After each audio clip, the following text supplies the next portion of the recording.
The junior from Nevada is recognized. Thank you very much, Mr. President. I rise today to address the economy as it affects my hometown, or my home state of Nevada. This recession has hit my home state of Nevada harder than it's hit any other state in the country. My state has the unfortunate distinction of leading the nation in unemployment, foreclosure, and bankruptcy. As we discuss yet another stimulus this week, I hear from my friends on the other side of the aisle their claim that their priorities are jobs, jobs, jobs. And I have one question about their economic policies. Is this working? Mr. President, in January of 2009, President Obama was inaugurated as President of the United States. Democrats controlled both houses, both the House and the Senate.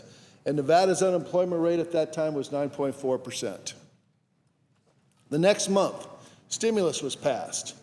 Supporters claimed that the national unemployment level would not rise above 8% if you passed the stimulus bill. And Nevada's unemployment at that time then grew from 9.4% to 10.1%. In June of 2009, Congress passed the Cash for Clunkers. The Nevada unemployment then raised at that point from 10.1% to 12%. With the success of Cash for Clunkers 1, we passed Cash for Clunkers 2. Following that, in August, Nevada's unemployment rose from 12% to 13.2%. Then in March of 2010, Congress passed the President's health care law. Nevada's unemployment rose again from 13.2% to 13.4%. In July of that year, Congress then passes the Dodd-Frank reform of the financial services industry that effectively limited access to capital both for individuals and small businesses. And Nevada's unemployment rate went from 13.4% to 14.3%. In fact, if you go back to May of 2010, Nevada overtakes Michigan as the state with the highest unemployment rate at 14%. With the passage of Dodd-Frank, it then rises again to 14.3%. Then we have the state bailout in August of 2010. Stimulus number 2, and Nevada's unemployment rate rose again to 14.4%. So after 14.4%, due to the lack of economic activity in Nevada, some people in Nevada have stopped looking for work, or worse, some Nevadans have actually left the state for employment elsewhere. This resulted in Nevada's unemployment dipping from 14.4% to 13.4%. So I guess I raise the question a second time, have these economic policies worked?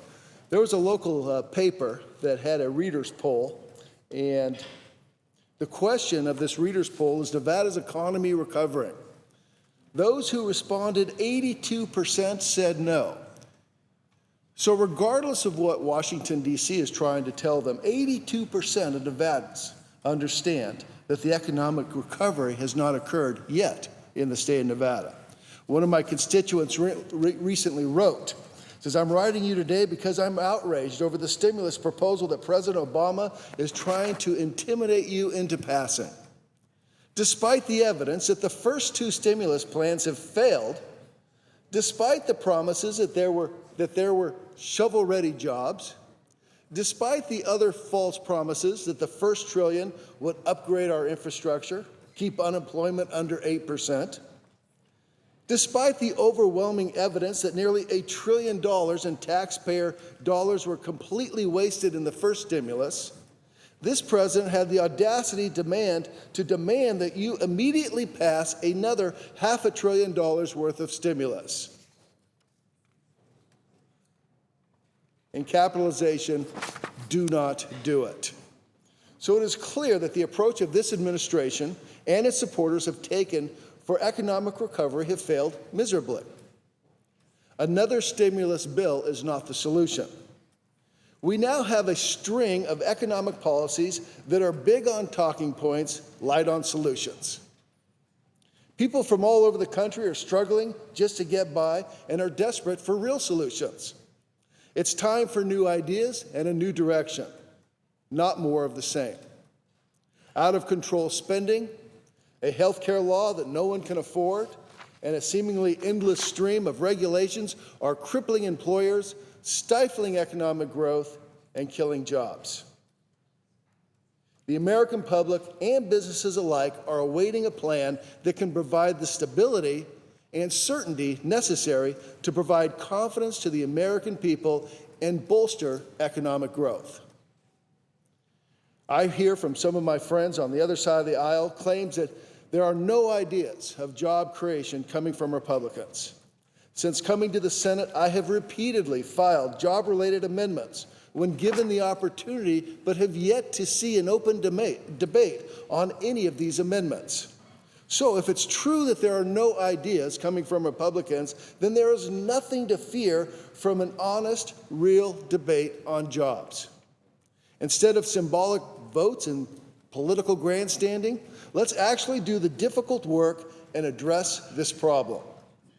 As I suggested to President Obama, Nevada needs a proposal that reforms the tax code, stops excessive government spending, and provides the certainty businesses need to hire.